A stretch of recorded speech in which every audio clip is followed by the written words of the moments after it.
It's Steel Saunders from Steel Wars, and you're listening to, what's it, Craft Brews and Geek News. So welcome, everybody, to another episode of the Brewmasters Club cast. Here is what you have to look forward to in tonight's episode.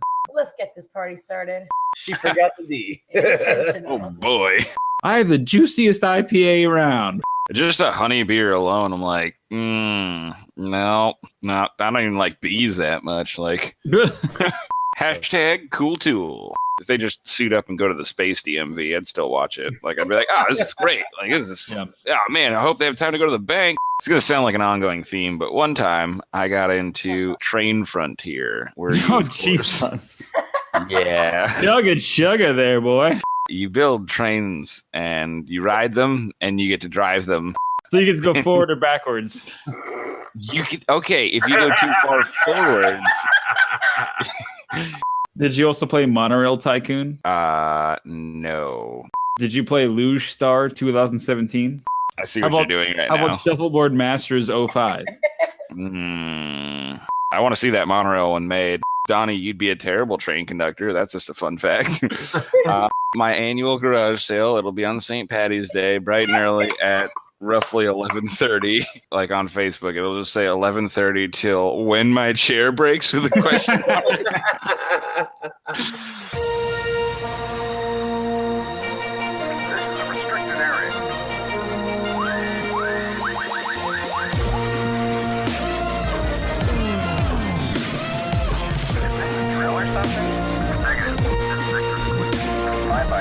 I hate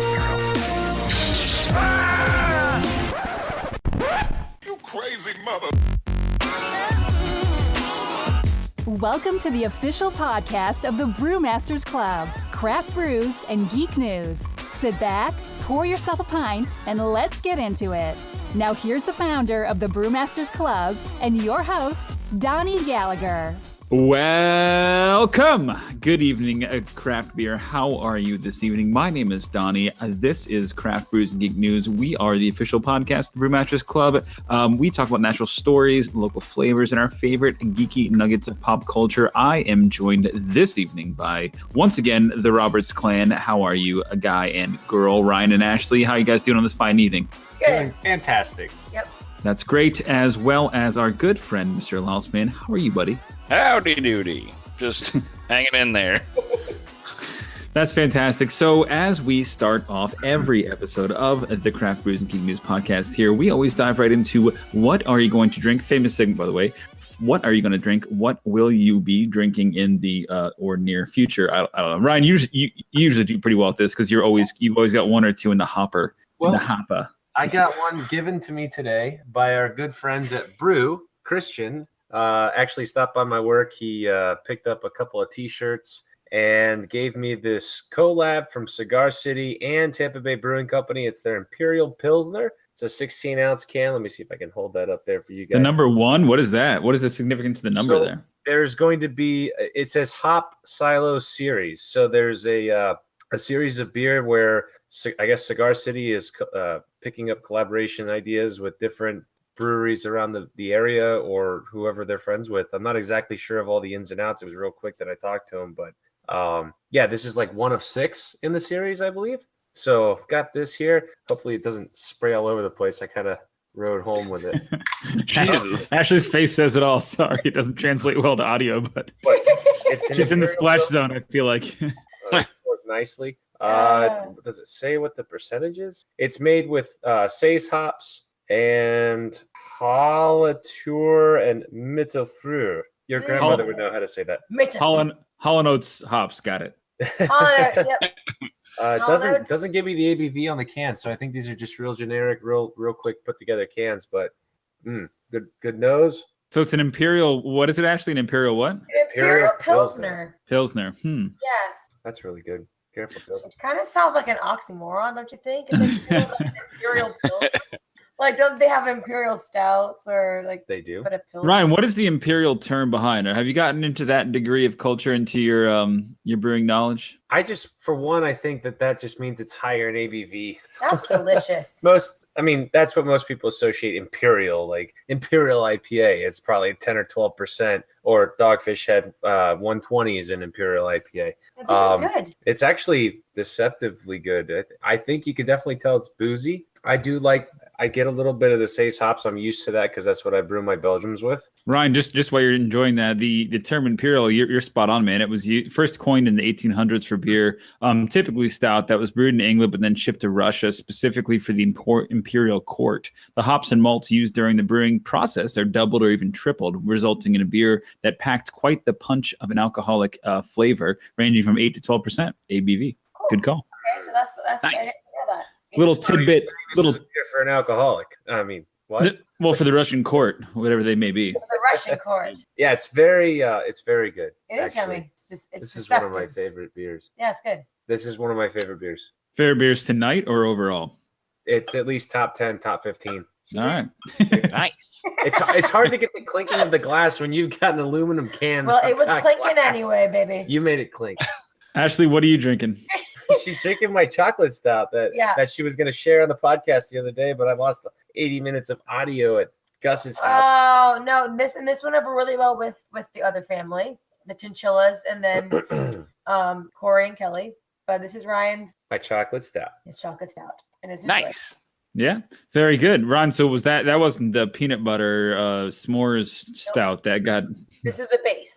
garbled. Okay, that was the base. But that is cold crashing right now in the kegerator, and I And will you can be... sample some on Friday. Yes, Friday. Yep. You forgot the D. Yep. She forgot the D. Oh boy. All right, you guys seem like you're definitely on your first beer there, eh? Yeah. All right, Laos man, bring us What's some. going What do you got going on, my man? I'm not in the partying mood this week, so I just grabbed whatever I could, and I found I think I've had this before on the show, a Lagunitas 12th of Never ale. Oh, really? Yeah. How's that? Yeah. I know it's Lagunitas, so it's not, as independent as it could be, but It started out that way. It's still okay. yeah, I mean, it's still just fine. It's good. I know nothing about it. Yeah, I mean, it definitely tastes very ale-y and not really hoppy or anything like that. So it's surpassed the normal ale and onto ale-y. Yeah, it's ale-y. I got you. But it's good. It is good. I actually do enjoy it. So it's cool. It's like a step up from a normal ale, I'd say. So All right.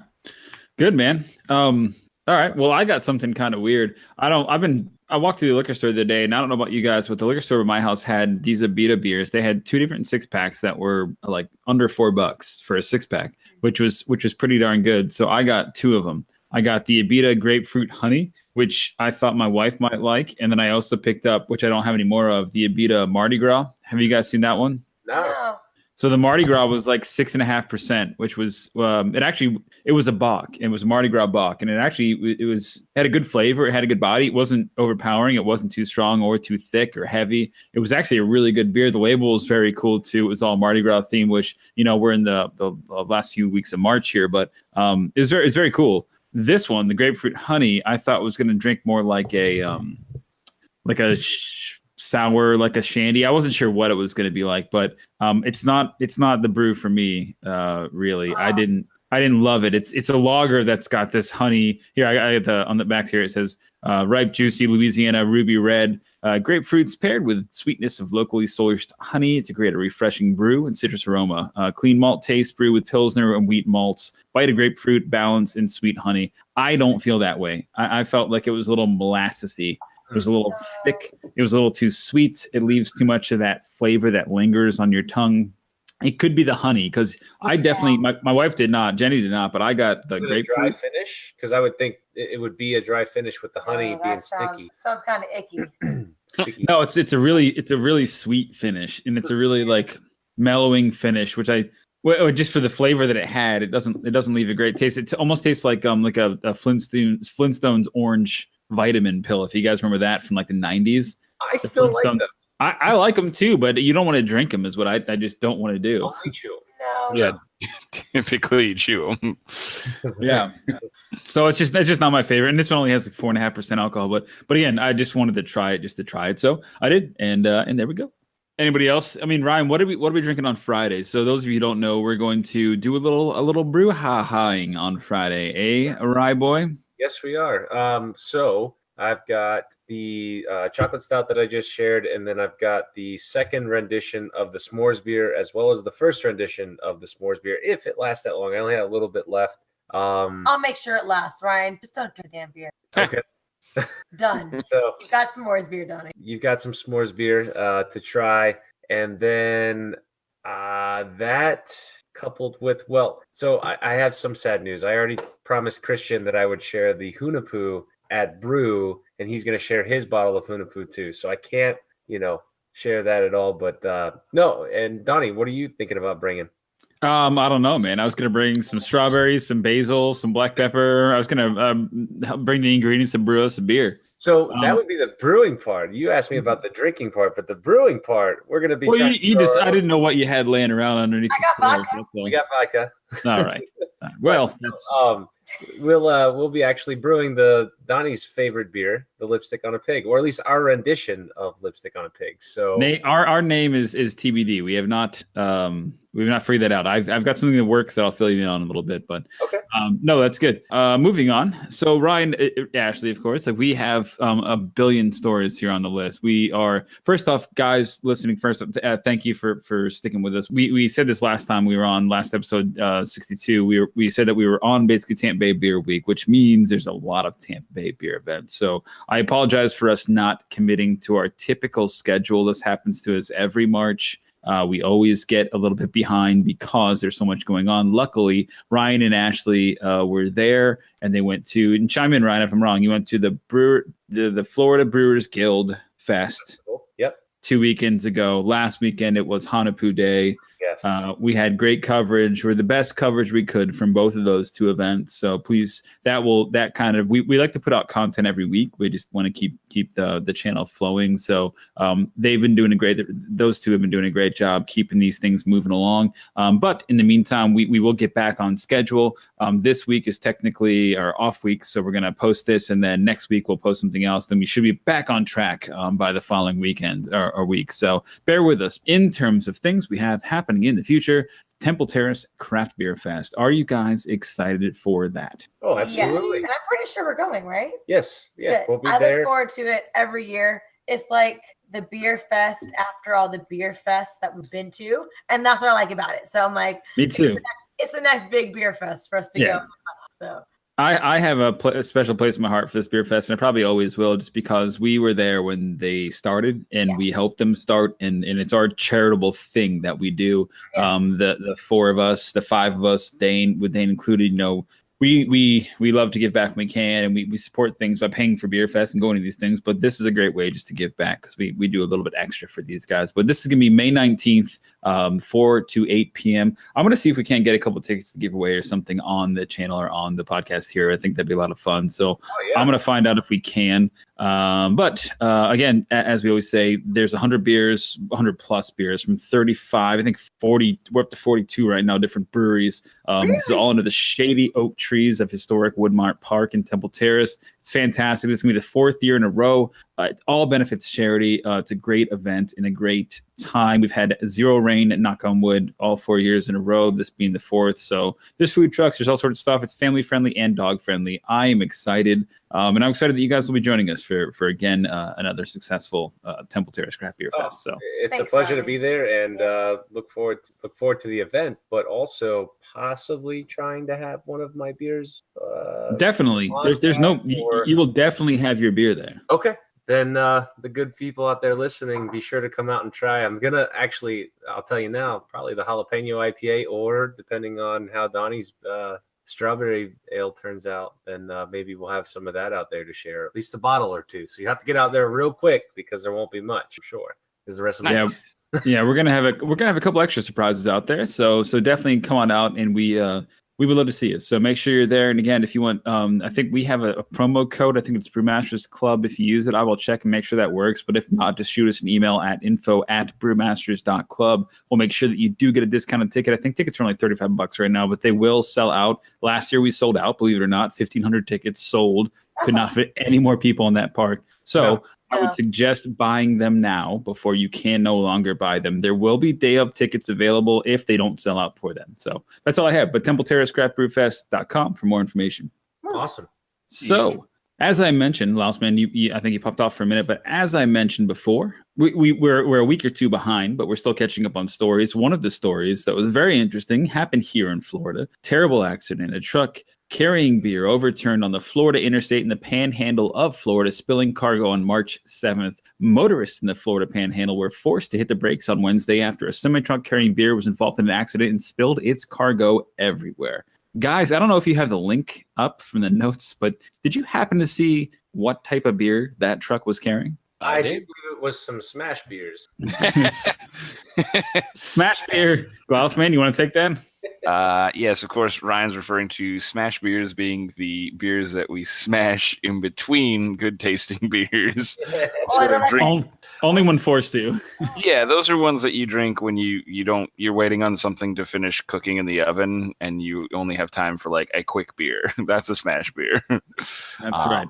Yeah. Or if you're like in the shower and you need to just a quick, it's bad. They're bad. They're bad beers. But either way, so what happened is it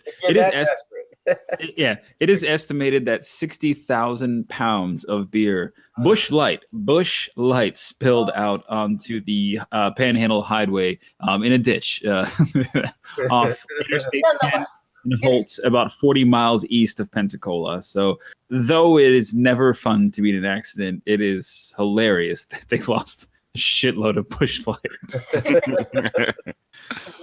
The people that were stopped along the highway, were they like, hey, can I just go ahead and have one? Just for waiting. So it's funny that you bring that up because apparently the section of Florida, Okaloosa County, actually has quite the reputation of being the big fan of Busch Light. Now, I've not traveled to that town. I do not know that, and I do not want anyone to listen to this and think that this podcast is judging this poor section of Florida. However, there were quite a few hilarious Facebook comments that were left on the Okaloosa County Sheriff's Office Facebook page. I'm going to read several of them. Again, these are not the opinions of the particular podcast here in question. These are simply the Facebook comments left by others, natural or born or visiting or heard of this particular county. First off, John Sullivan. I am curious. The driver, was he cited for careless driving or did he get a ticket for an open container as well? Denise Canderhead, how many meth heads from Holt were on scene helping clean up? Seems like a low blow. Ed Hughes, our news station said he had about 60,000 pounds of beer. Is that true? If so, they only had a 5-axle truck. Sounds like he was at least 10,000 pounds overweight. That guy probably either drinks a lot of Busch Light or none at all. I don't know. Or he's a truck driver. Or he's a truck driver, right? Which then I'd go back to the first answer. Steve Benoit said the best thing that could ever happen to cans of Busch beer. Smiley face, smiley face. Wow. Eric J. Hawkins, thousands of spring breakers were counting on Snowman and Fred to get that beer to the beach. That's a callback to Smokey and the Bandit, if nobody knows what that is. Eric Johnson says spring break is now officially canceled. Eric Weisenbach, thank God it was only Busch. And last but not least, Jim Jimenez. So glad no real beer was harmed in the accident.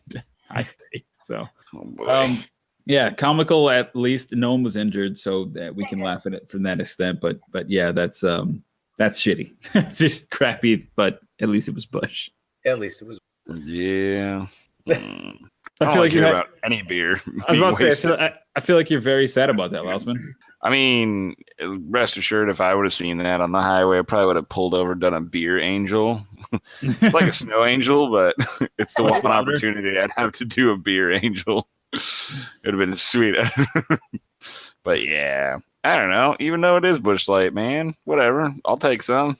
I mean, Could you imagine anybody? Sorry, man. No, go I was ahead. gonna say, I think maybe if it was like 12 years ago, like back when we were 18, like just starting to party, we would have been devastated. Like, oh my god, no! But oh my god, now we're craft beer connoisseurs. No, I was just saying. I wonder how many people were driving along the highway, like, man, I could really use beer right now, and like everybody just came together at All once of them. with the Just beer all of them. all sat on their face, like, ready to go. I think the only way that this could have gotten like better is if it was like that 7-Up truck like several years ago, where like it was involved in a high-speed chase, and like it was one of those side-loading trucks where one door would go up every like couple of like curbs that the guy popped, and then just like they'd go flying out like on the highway.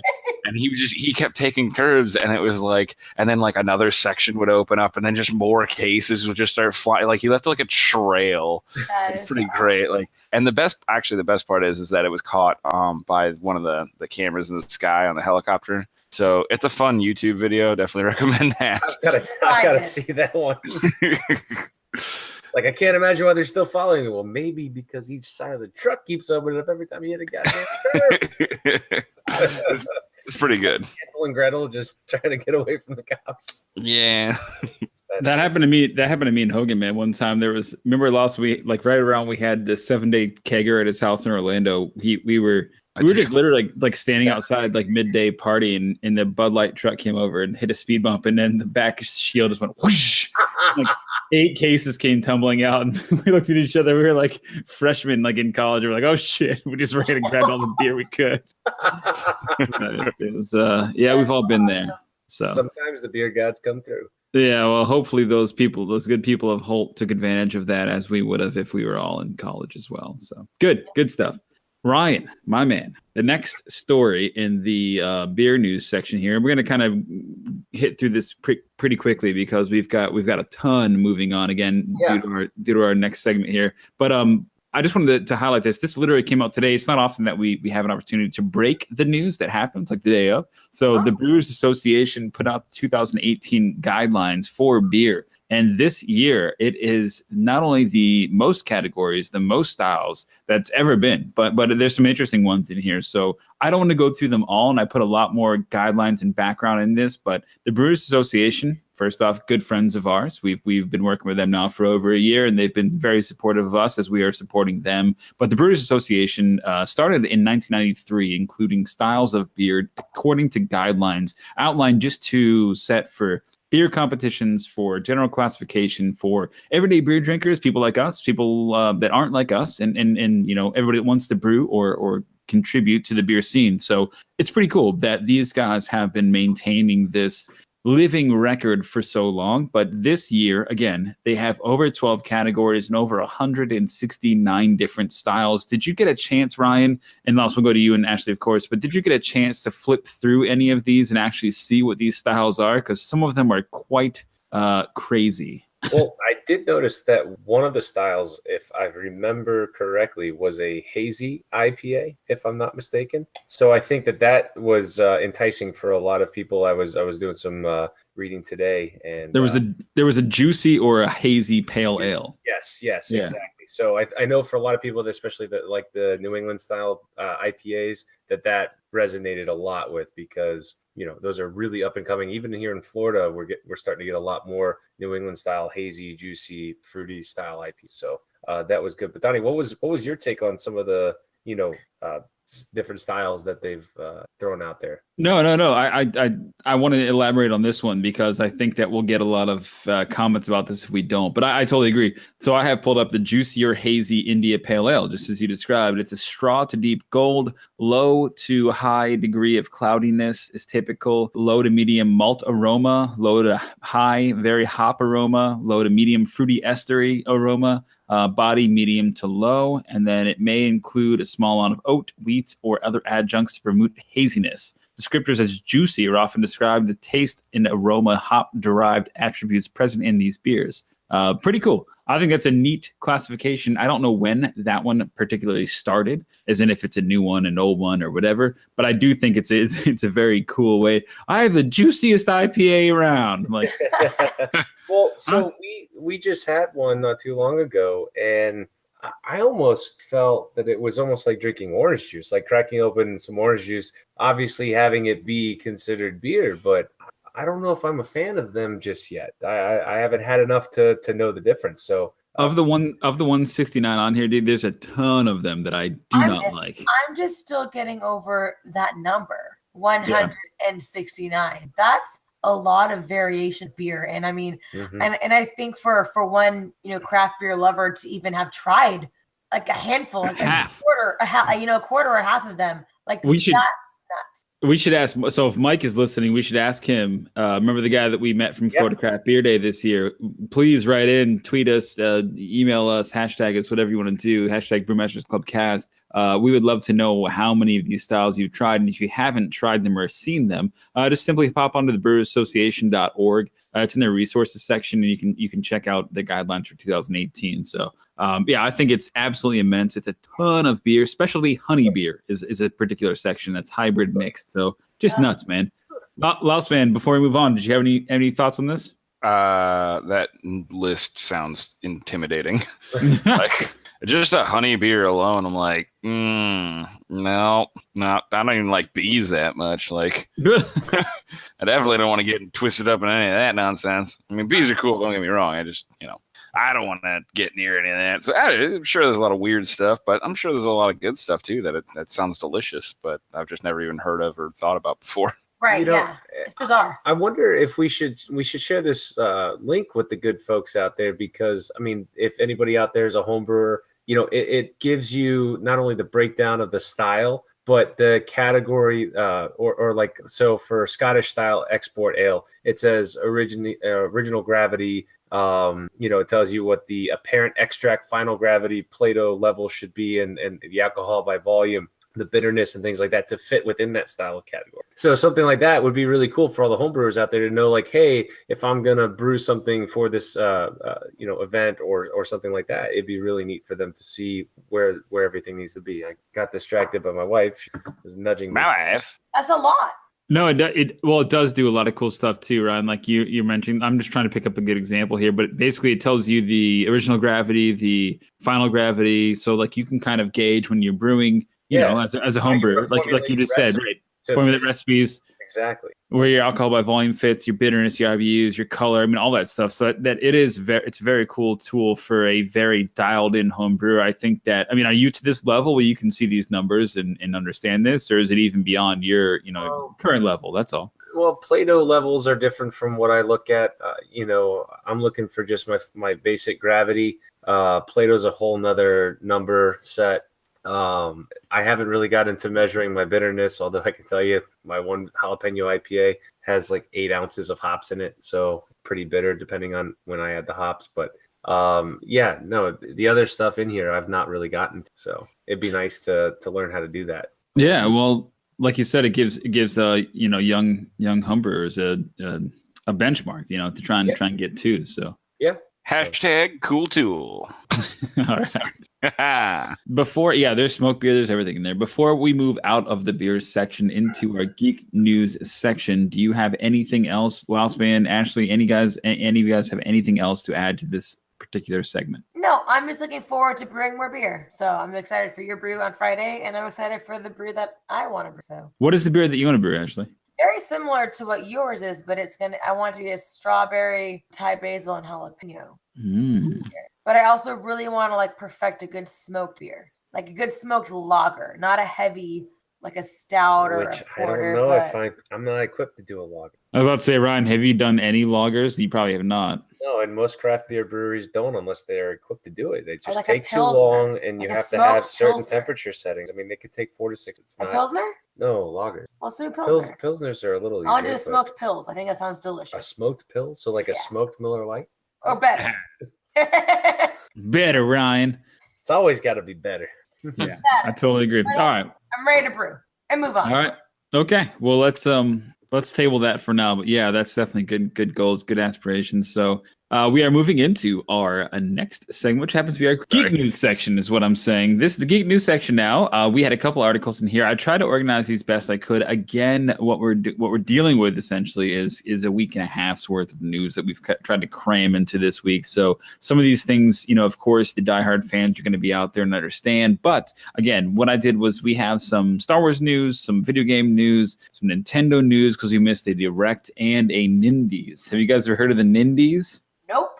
Good, yeah, me neither. But don't play Nintendo for a long time, or just trust me. Once you do, you may not ever hear about them again. But besides that stuff, we'll kind of get into it here one by one. But of course, the most exciting thing I think that happened in the last 2 weeks was that Jon Favreau was announced as the executive producer to write and produce a live-action Star Wars series. Now, obviously, this is going to take place on the Disney version of Netflix. Disflick. No, I don't know what it's going to be called. I think it'll be called like Disney Vault or something. I'm not sure, but he's whatever. It doesn't really matter. He's been announced, and if you don't know who or what he's done, Jon Favreau has. He was the director of Iron Man, so the first Iron Man, the one that kicked off the MCU, that started this whole thing that we call basically comic book movies as they are now. He also made the Jungle Book. He will helm the series for Disney's new direct-to-consumer platform. They're super stoked, of course. So am I. What I wanted to ask you guys about, everybody's excited. What I wanted to ask you guys about is that Lost Man, Ryan, Ashley, you guys being new fans, knowing what Jon Favreau has done in the past. I want to start with Ryan and Ashley. Where do you think he's going to take a live-action Star Wars series? And then Lost Man, I'll kick it to you. Jeez, I'm like, you can go anywhere with it. There's no wrong answer because nobody knows the answer. Because seeing that, what he's done in the past with his previous film work, I think it's gonna be full of action. It's gonna have a nice like gritty, like centered to it, like a nice storyline, and I think it's just gonna be a really, really, again, action-packed, in-depth, tug on your heartstrings kind of series. Yeah, I do agree. I don't know where it's going to be or when it's going to be. Like Ryan, do you think it's going to be after the original trilogy, before, in the future, in the past? Obviously they're not going to have Rey and right. The big players. They may have notices of Darth Vader and stuff like what they did in Rebels. But any insight on that, Ryan, or you just don't know? Well, mostly don't know, but the Star Wars universe is very huge. Or what would you like to see in a live action show? We already know that the other creators of Game of Thrones are going to be doing the other portion, like the whole outside universe type situation, right? We don't know anything. They've been simply announced. So. Right, it was announced. So I don't know. Everybody seemed to be really in favor. Like reading through comments on social media and things like that, there wasn't really a lot of they screwed up this and that. You don't get a lot of that in today's world. Once something's announced, it's like they could do better, or people that are commenting are like I could do this better, because everybody has these preconceived notions of things. But I'd like to see them do something in a continuation of. To some degree, because I think once episode 9 comes out, everybody's going to want more. Everybody's going to want that storyline to continue in some fashion. So I don't know. Let's see. I think that's valid to your point that people will want more, and I think it's even if they say Rian Johnson's doing this trilogy and the boys from Game of Thrones are doing that trilogy. Well, it's still going to be 4 or 5 years before we get anything. So that's a perfect time for this kind of timeline to jump in and not necessarily use those same time characters, but use the same timeline in different section of the universe that references those characters. But yeah, no, that's a great point, Ryan, if that's what you were trying to get to. And maybe there's some stories outside of the main storyline that we just haven't, Absolutely. Yeah, absolutely. So there could be some loophole filling, and Lost Man, what are your thoughts? And you can answer like Ryan, or you can answer what you think it might be, what you'd like it to be, where your chips are, where you think it logically could be. What do you think? Yeah, so there's a few things that I'd probably like to see. Like I think with the way that the universe is going and the way that everything's kind of pretty soon, like you said, everything's going to be they want more and they want to see more of that, and obviously a live action show is not going to be able to do any of that, like because they can't just kick out spoilies every week or something like that, every Tuesday. So I'm thinking they might go old school. And they may end up, they may end up doing something cool. Like how neat would it be if they went KOTOR, you know, Knights of the Old Republic, or something like real old school that's like not really the focal point, but some surrounded characters who were just kind of in the fray, kind of like you know, I'm a huge fan of the Clone Wars, the Clone Wars series. You know, that was animated, yeah, but I mean, if that would have been Still awesome. yeah, it was still awesome. Thank you, Ashley. 100% agree with you. But I mean, how cool would that be if they did like a live action precursor to that? Like, I mean, whereas before all the trilogies, it was kind of like just little stories from around, you know, all over the place. I mean, I think that'd be great. I mean, and maybe even way old school like KOTOR, Knights of the Old Republic. So right, he keeps saying KOTOR, guys. So that's, and Ryan, you've heard of this before, and actually you may have as well. But that's the Star Wars video game that was basically spun out of they say canon, not canon. It's I guess it is canon now, but it was essentially 1,000 years before you saw anything from like episode 1, episode 2, 3, 7, whatever. It was 1,000 years before that. So it was like, you know, when Obi-Wan Kenobi comes in and says, well, we haven't seen Jedi, you know, in X amount of years. Like that's what he's referring to, is that like it's an old religion that has essentially died out by the time Luke Skywalker in 1977 was shown. So very interesting take on that. But last man, going back to your point, do you think that they're going to burn KOTOR, so Knights of the Old Republic, on a TV series? I think it's likely, but do you think they're going to burn on a TV series, or is that not better suited for a 6-part trilogy, quadrilogy, whatever it's called, when there's 6 of them or 9 of them? I mean, I don't know. I feel like there's a lot more material that could be covered there. Yeah, that's a good point, but you know, but it could make a 34 season show too. Yeah, Clone Wars wasn't supposed to go on for as long as it did, but they sure as heck did it. I mean, it doesn't matter. Like, that'd be cool. I do want to see that if that is in the works. I mean, I'm going to see anything. Like I said, if they just suit up and go to the space DMV, I'd still watch it. Like, I'd be like, this is great. Like, this is, man, I hope they have time to go to the bank. Like, I'd just be all about that series. It's just common errands.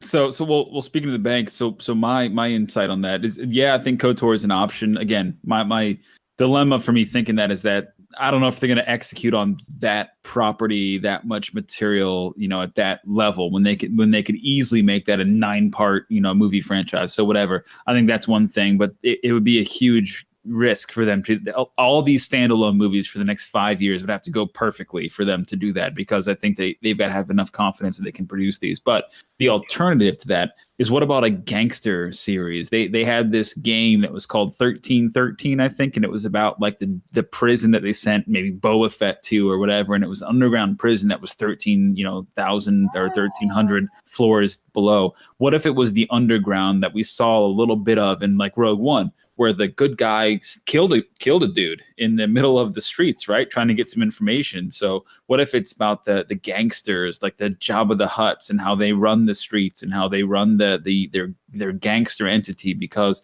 even in the first original trilogy, Jabba the Hutt was a gangster, and he had a gangster kind of, you know, clique and gang that ran, you know, a particular market of trading and whatnot, and he had all these cronies with him. So how cool would it be if there was a gangster series that they were just a dude trying to survive this gangster environment on all these planets, and you know, like an Al Capone type of story? It would be very interesting if that was a live story as well. I think that would be so cool if it was like Peaky Blinders, but for Star Wars. It very well could be. So badass. It'd be so cool. Well, I mean, some of the multi-part episodes of Clone Wars did that. Like they kind of did that. I mean, they ran into gangsters, and they had to solve problems and mysteries and murders and whatever. But sometimes they had to be in the gangs and stuff like that. I mean, I don't know. Yeah. No, they did. Well, Princess Leia was you know, she was a bounty hunter for a little bit. I don't know what the plan was there. That's a story for a different day. But all right. So Ryan, before we move on, I know that you wanted to touch on a little bit another movie that you were talking about, which is the Dragon Ball Super. Dragon Ball Super movies coming out in December, and all the good Dragon Ball Super fans out there know that this weekend coming up, Saturday night, will be the final episode of this portion of the arc. But they have just released the spoiler trailer, which really doesn't give much. for the December movie. And basically, with the 15-20 seconds of the trailer, we see that Goku might potentially face another Saiyan from either a different universe or something, as they're saying, not from his time. So there could be some sort of backstory, which, you know, you guys talk about Star Wars, I talk about Dragon Ball Z. There could be some sort of backstory with the ancient Saiyans coming to and Goku fighting.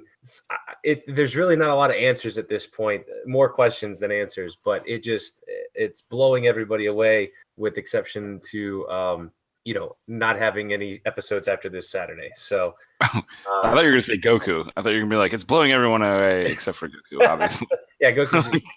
I could really care less. But no, this coupled with a release of a new game that's coming out called Dragon Ball Legends as well. It's supposed to be a Android game that's kind of a one thumb, one touch sort of video game that you can play on your phone. And the villain is supposedly the villain that's going to be facing off with Goku in this new movie coming out in December. So I am super excited for this. I see what you did exactly. there.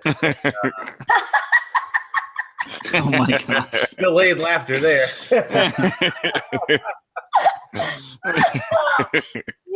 Retard.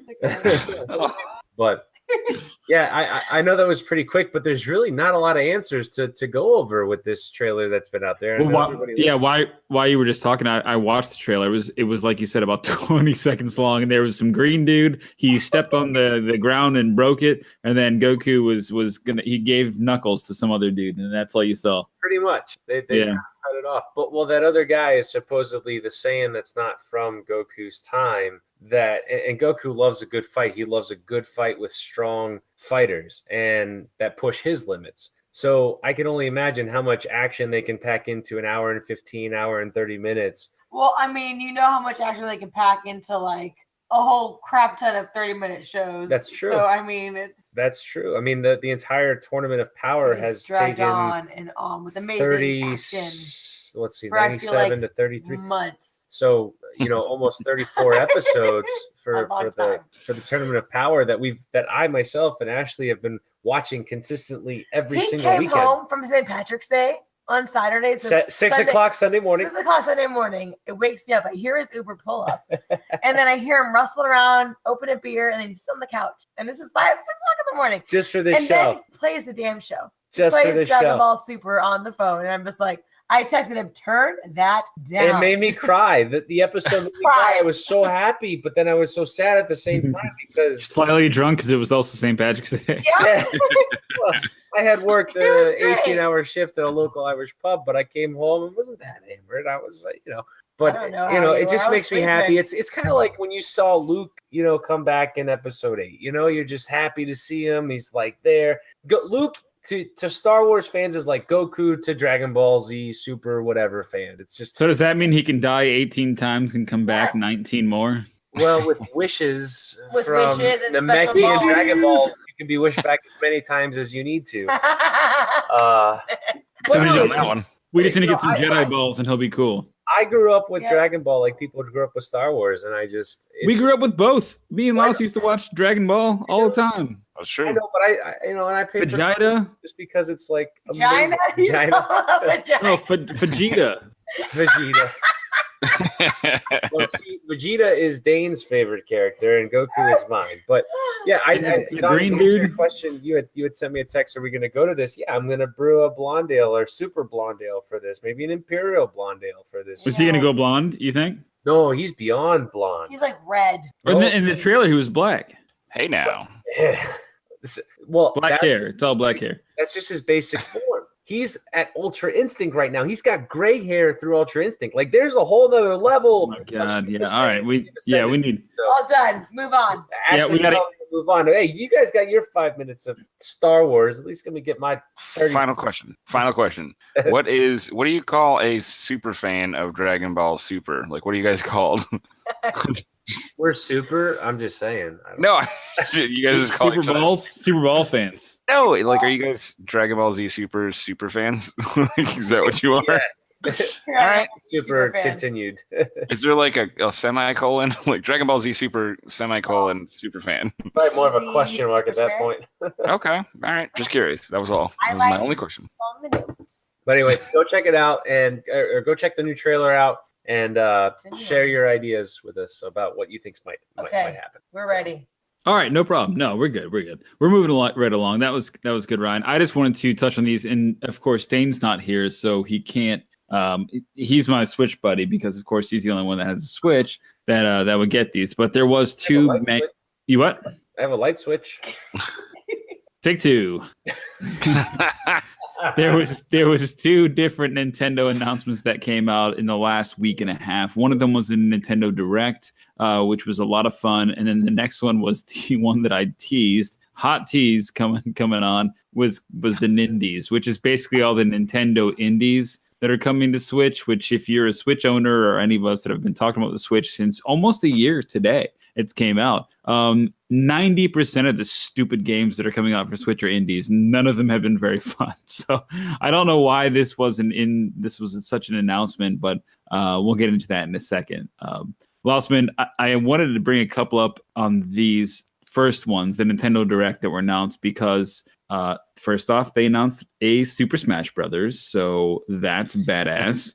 Ooh, Yeah. Was that the trailer that you sent us the other day? No. No, I'm just kidding. So Ryan, did you ever play Super Smash Brothers? You had to have someone who had to know. I never did. You never slugged it out in a 64-man tournament on a GameCube? Right. That's right. So somebody in your neighborhood had a GameCube, and you could have. I was sheltered as a child.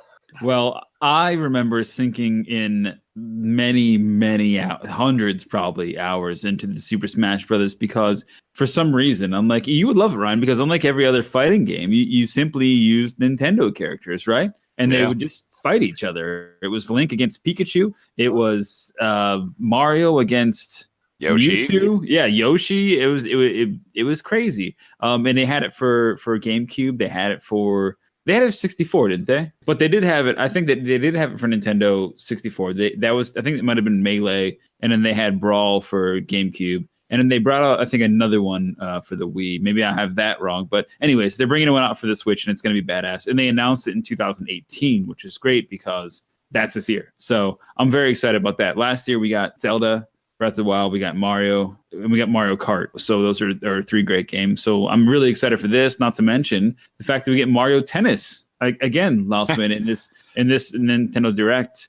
Mario Tennis, dude, how many hours do we play on Mario Tennis for Pete's sake? Like, yes, the Mario Tennis on, I would just like to point out, on Nintendo 64 was an absolute masterpiece. It was a ton of fun. You could just do a lot.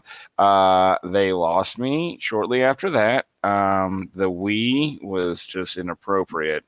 You couldn't control anybody. You couldn't do anything. You really just had to time everything. That was a huge step backwards. But yes, it sounds like they're going back to their roots and they're keeping it old school. So that's a fantastic game that they're going to make all pretty that they made about 10, 15 years ago. Yeah, they have a bunch of new weird rules, but the coolest part about this is that they're bringing the Joy-Con as a racket back. So just like, you know how Mario Tennis, or not Mario Tennis, but Wii Sports Tennis was fun? I imagine this is going to be just like that. But now you get to use your Joy-Con, which I think will be really cool. So as long as it's progressed past the point of, like you said, the last version was, I think it'll be a really fun game. You can play as like the Chomp. You could play as, all like 18 different characters. So June 22nd, I will do my best to purchase that and have it here so we can play with it. I think that'll be a lot of fun. Next, Kirby. There's a brand new Kirby game that's coming out on March 16th, which is actually 4 days ago. So that one should be out already. There was a demo. It didn't look that awesome. It was like kind of a 3D side scroller. I don't know how good that will be, but I know there's a demo there. Yeah, exactly. They're always generic. They're easy. They're never that challenging. It's fun to suck up a tree man and then spit out roots. I don't know how it works, but it's fine. It's fine. Yeah. He's also in Super Smash Brothers, though. That's a fun fact. He is. He's better in Super Smash Brothers than he's his own goddamn game. So yeah, it's a lot of fun.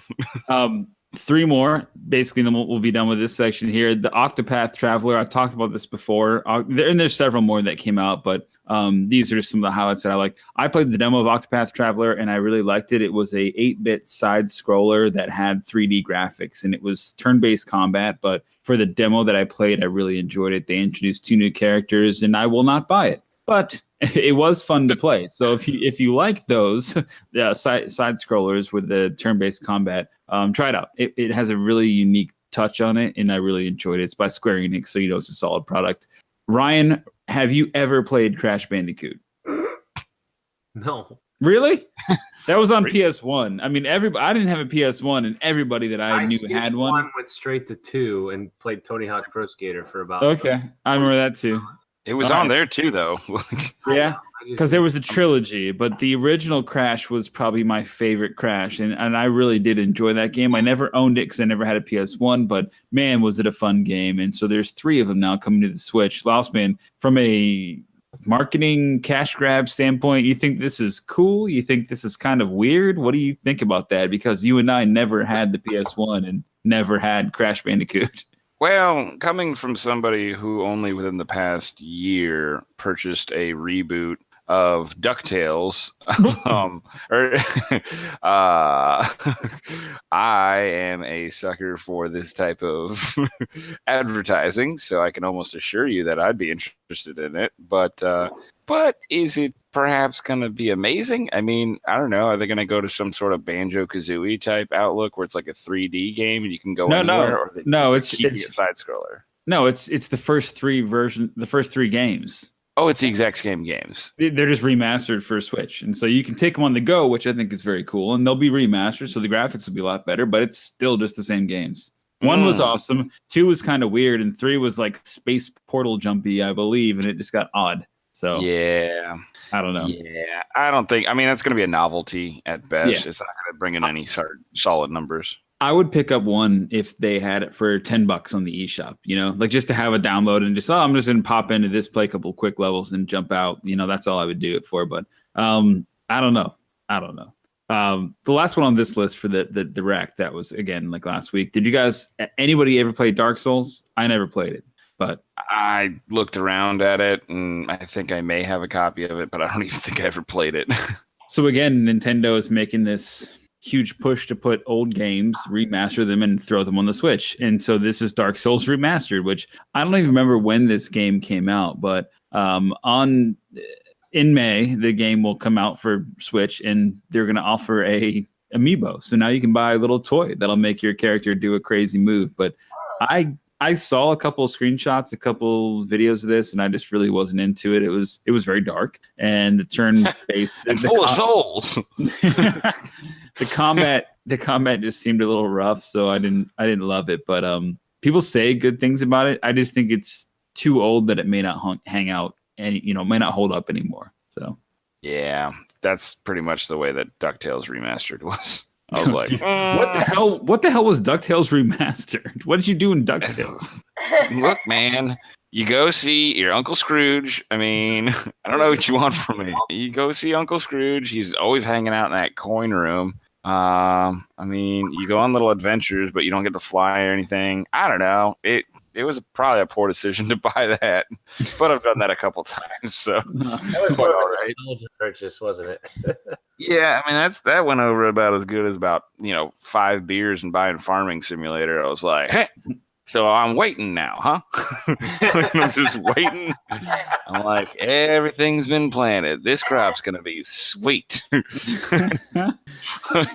I do want to get into those Sims though, because as you guys know, I did go in all the way on No Man's Sky in the last 2 weeks. So I've been thrashing that, and I have some good reporting to do on it. I'm really enjoying it as much as it's such a polarizing game that I'm just I don't know if people love it, hate it, whatever. But all right, just to wrap things up here, the last little, or we'll get into the games later, but the last little note from Nintendo that we got is the Nindies, which again are the Nintendo indie games. Who gives a shit, really? Like, it's just these are. I'm just saying, like, I don't like most of them. There's a huge market for indie games, and especially Nintendo, and that's great. But so far, they've not been awesome. And they're all 8-bit side scrollers. And there was 3 that I liked. There was the Banner 3 Saga, which is basically like a choice-based, turn-based kind of fighting game RPG where you're like in ancient, medieval times, and decisions that you make kind of really impact what happens in the game. And I think that's cool. And if you kill someone off, they're gone for good, and that's kind of cool. And I like that stuff. It sounds like a lot to get into, so I don't know if I'll jump in on the third one. Lightfall was another one that was pretty cool. That sounded like it was coming from or coming to Switch, and basically this little man, like remember like what was it called, X Play, Ninja X, what was it last that we used to play on the PSP? I had it and you had it on something else, and it was like you would hop back and forth. This thing has like, you're referring to N plus, yeah, Ninja which X is that's very still different. alive and well, by the way. They released a PlayStation version of it recently. That game's awesome, but I'm saying Lightfall sounded very similar. You could like mysteriously make a box that you could jump off of, then like aid you in your quest, and you could do stuff. So that was kind of fun. Last one was Bad North, and it was basically a top-down kind of tower build, tower defense, shoot 'em up thing where you're the Nords and you're trying to protect them. But again, I just don't get into indie games. But I don't know. Maybe it's just me. So. It's going to sound like an ongoing theme, but one time I got into, what was it called? It was, I think it was Train Frontier. Where Jesus. Yeah. Chugga there, boy. You build trains and you ride them and you get to drive them. So you can go forward or backwards. You can, okay, if you go too far forwards... If you go too fast forwards, you are immediately going to derail, and you'll take out the entire town that you also built. So it's kind of like a slap in the face, and then you're like, "Well, there goes that." Do you also get to drive the town? You do not. That is unfortunate. But the Train Frontier was a good one. It sounds awful. That's Train Frontier sounds awful. It did remind me of my favorite Zap Brannigan joke where he's driving a steakhouse in space and he goes, "It handles like a steakhouse, but it drives like a bistro." I'm like, all right, that's pretty much what I'm doing with my life. Did you also play Monorail Tycoon? No. That sounds awesome though. I gotta look into that. Did you play Luge Star 2017? No. I see what you're doing right now. How about Shuffleboard Masters 05? Those. I want to see that monorail one made. Talking to you, Square Enix or Square Enix. Talking to you, Square Enix. Yeah, I'm talking to you. Let's make that monorail game legit. Oh, Jesus. I'd play it. You get varying slopes and whatnot. Hardly. They're 5 to 2 degree.